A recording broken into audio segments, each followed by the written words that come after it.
So hello everyone, welcome back to my channel again. Creator बे आज day 13 के साथ आप सभी के पास आ गई है। तो 30 डे फिटनेस चैलेंज के साथ मैं तैयार हो गई हूँ जिम के लिए। और मैं अभी बस शूज़ पहन रही हूँ, शूज़ पहन के मैं रेडी हो रही हूँ। मुझे जिम जाना है और आज का हमारा डे है बैक डे। तो बैक की एक्सरसाइज होनी है आज।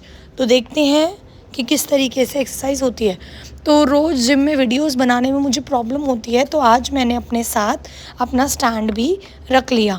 तो आज इस स्टैंड के साथ मैं वीडियो शूट करने वाली हूँ।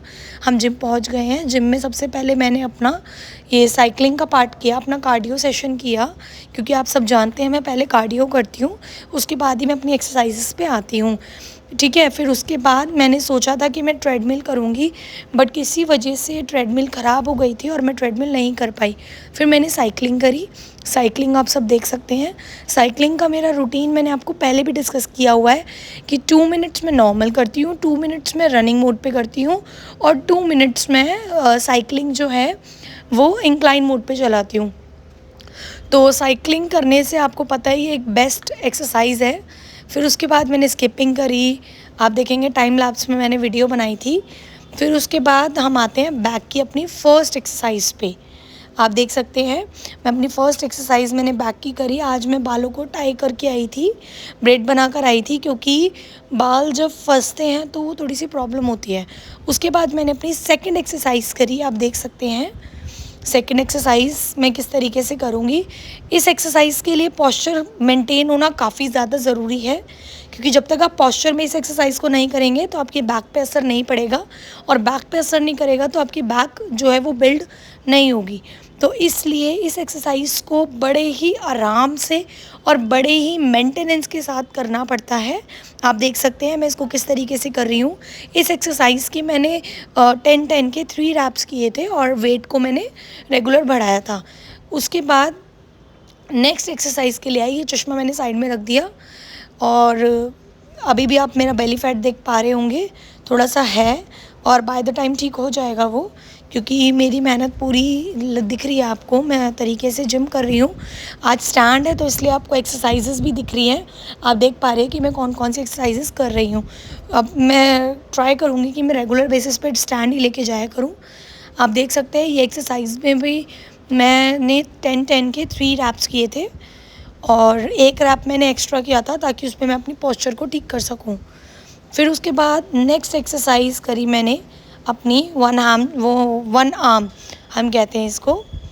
फिर उसके बाद आपने देखा इसमें भी पोस्चर का सही होना बहुत ज़्यादा ज़रूरी है, क्योंकि बेसिकली जिम में हम जितनी भी एक्सरसाइजेस करते हैं इट्स ऑल अबाउट पोस्चर्स। अगर आपका पोस्चर्स अच्छे हैं, अगर आपके मेंटेन्ड पोस्चर्स हैं, तो फैट जल्दी से जल्दी ख़त्म भी हो जाता है और एक्सरसाइज सही ढंग में भी होती है।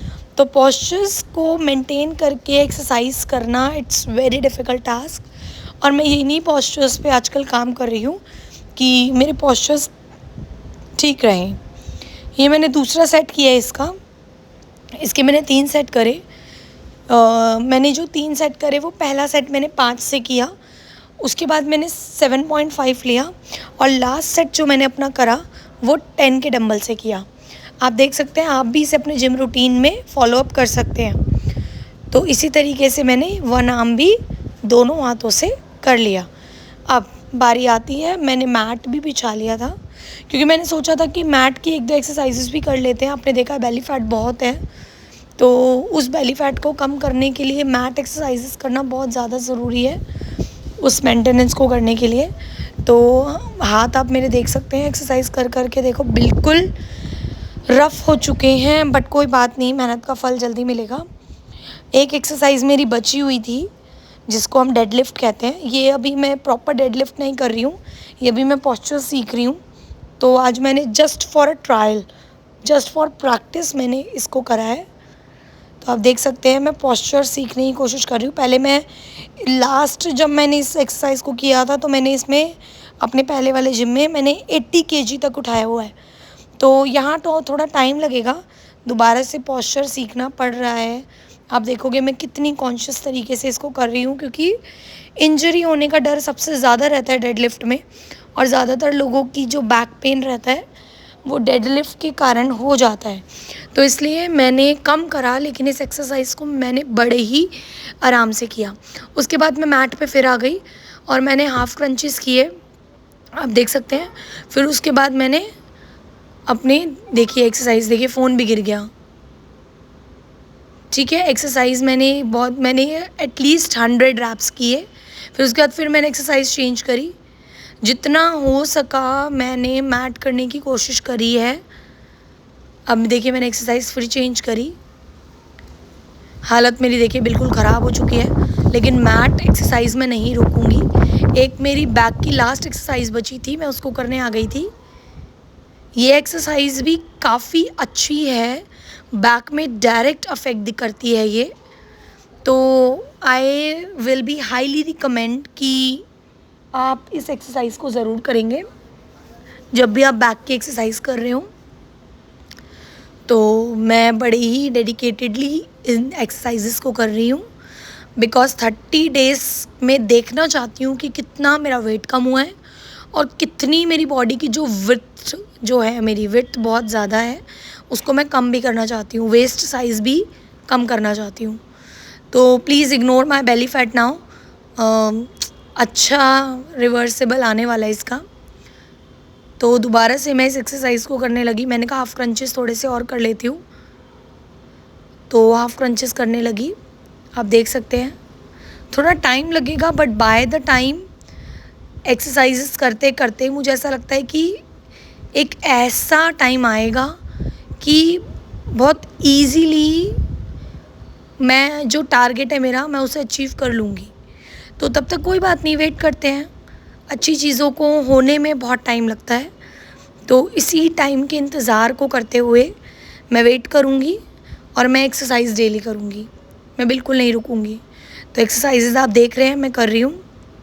उसके बाद मेरे को प्यास लगी, तो मैं अपने कैफ़ेटेरिया एरिया जो हमारा एक कैंटीन है हमारी जिम में ही छोटी सी, मैं वहाँ बैठ गई। मैंने थोड़ी देर रिलैक्स किया, पानी पिया, क्योंकि तब से मैं एक्सरसाइज़ कर रही थी, तो मैंने सोचा कि थोड़ी देर रेस्ट कर लेना चाहिए। फिर उसके बाद मैंने वापस गई अपनी पोजीशन पे, अपना मैट उठाया, अपना मैट उठा के उसको उसकी जगह पे रखा, आप देख सकते हैं। फिर मैंने अपने शूज़ पहने, क्योंकि अब घर जाने का टाइम हो रहा था। समर कैंप में भी जाने को लेट हो चुकी हूँ मैं। आज हाफ़ एन आवर मुझे जिम में फ़ालतू हो गया था। मैंने अपना स्टैंड उठाया और मैं निकल गई घर के लिए। आप देख सकते हैं मैं बाहर निकल गई हूँ जिम से, स्टैंड मेरे हाथों में ही है। Nice workout day, enjoyed. फिर उसके बाद आपको पता है हम अपने कोकोनट वाटर के लिए आगे जाते हैं। भैया आज फ़ोन पे बिज़ी हैं, लेकिन स्टिल उन्होंने स्माइल करी।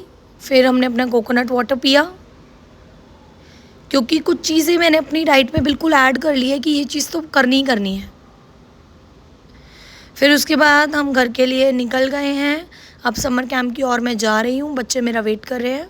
लो जी, आज के बच्चों का मेरा है। सोनाली मैम भी हेलो कर रही हैं सब बच्चों के साथ, सामी भी। उसके बाद सोनाली मैम एज़ यूजुअल जैसे मेरे लिए रोज़ पपाया लाती हैं, तो आज हम दोनों के लिए पपाया लाई थी। सामर्थ घर पे नहीं खाता, तो इसलिए वो समर कैंप में ही ले आती है कि सामर्थ और मैं साथ में खा लेंगे। उन्होंने एक बाइट सामर्थ को खिलाई, एक बाइट मुझे। फिर हमें टिफ़िन दे के चली गई। हमें वैसे तो पपाया दोनों को ही पसंद नहीं है, बट हम दोनों ने आज ये सोचा था कि आज इस पपाया को ख़त्म करेंगे, देखते हैं कितना ख़त्म कर पाते हैं। एक बाइट सामर्थ ने खाई, एक बाइट मैंने खाई। ऐसे करते करते हमने ट्राई किया कि देखो शक्ल सामर्थ की भी गंदी सी बन रही है और मेरी भी, बट क्या करें, जब कोई प्यार से लाता है तो हमें खाना पड़ता है और खाना भी चाहिए। फिर खाते खाते हमने फिनिश करके फिर हम अंदर की तरफ गए। बच्चे केक बना चुके थे, फिर मुझे भूख लग रही थी तो मैंने ओट्स खाया। मम्मी आज ओट्स बना लाई थी। फिर उसके बाद मैं घर की ओर निकल गई। एक तो जिम जाने के कारण मैं डायरेक्टली घर पे नहा नहीं पाती, मैं रेडी होकर नहीं आ पाती समर कैंप में। मुझे जैसे जिम से फ्री होती हूँ तभी मुझे समर कैंप आना पड़ता है। तो यहाँ पे सोनाली मैम और सामर्थ दोनों मेरे साथ घर की ओर जा रहे हैं, क्योंकि इनका जो घर है वो मेरे घर के काफ़ी नियर बाय है। फिर घर आके मैंने सबसे पहला टास्क करा कि मैंने अपनी प्लिक्स ली। प्लिक्स का रूटीन मैं काफ़ी फॉलो कर रही हूँ और इसके रिज़ल्ट भी काफ़ी अच्छे हैं। जो आपको बहुत ही जल्दी दिख जाएंगे। प्लिक्स ज़रूर खाना चाहिए खाने से पहले। तो खाने का ऑलमोस्ट टाइम हो चुका था लंच का, तो इसलिए मैंने प्लिक्स ले ली। फिर मैं रेडी हो गई, नहा ली। आज ट्यूसडे था तो मैंने सूट वेयर करा था।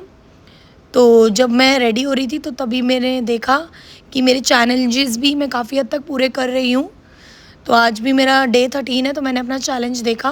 फिर उसके बाद मैंने खाना खाया, आप देख सकते हैं, हेल्दी ईटिंग। फिर शाम को रेस्ट करने के बाद अपने ट्यूशन से फ्री होके मैं मंदिर आ गई, क्योंकि आज ट्यूसडे, आपको पता है मैं एवरी ट्यूसडे जो टेंपल है वो विज़िट करती हूँ। हमारे हनुमान जी, बजरंगबली जी, इनका आशीर्वाद लेने में मंदिर आ गई हूँ। यहाँ पे जो है भजन कीर्तन चल रहे थे इस टाइम पे। यहाँ पे मंदिर से फ्री होने के बाद मैं निकल गई। मैंने सोचा कि बाहर का तो कुछ खा नहीं सकते, तो मेरा मन था कि मैं आज आइसक्रीम खाऊं। तो मैंने सोचा कि आइसक्रीम खा लेते हैं। तो यही सोचते सोचते मैं आगे गई, और पहले मैंने सोचा पेस्ट्री खा लेते हैं। तो पेस्ट्री मेरा मन हो रहा था थोड़ा सा, तो मैं बेकरी के में गई। बेकरी में मैंने देखा बहुत सारी चीज़ें, पेस्ट्री खाने का सोचा। यहाँ पे मुझे इतने सुंदर सुंदर केक मिले। हमारे त्रिनगर की विक्टर बेकरी है, आप देख सकते हो, रीज़नेबल प्राइस पे आपको बड़े सुंदर सुंदर से देखो डेकोरेटिव मिलेंगे। लेकिन फिर मेरा मन हुआ कि आइसक्रीम ही खानी है यार। तो आइसक्रीम खाने के लिए मैं निकल गई, और ये रही मेरी ऑरेंज आइसक्रीम। आइसक्रीम मेरे को यम बहुत टेस्टी लगती है, और ऑरेंज हो तो मैं कुछ नहीं कह सकती, बस खाने दो। तो इसी के साथ मेरा डे एंड होता है, जस्ट नॉर्मल डे। अब कल मिलते हैं, बाय बाय, नए डे के साथ। और नेल्स तो आपने मेरे देख लिए होंगे, नहीं देखे तो कल की वीडियो में दिखाऊंगी। Bye bye, thanks for watching, bye everyone.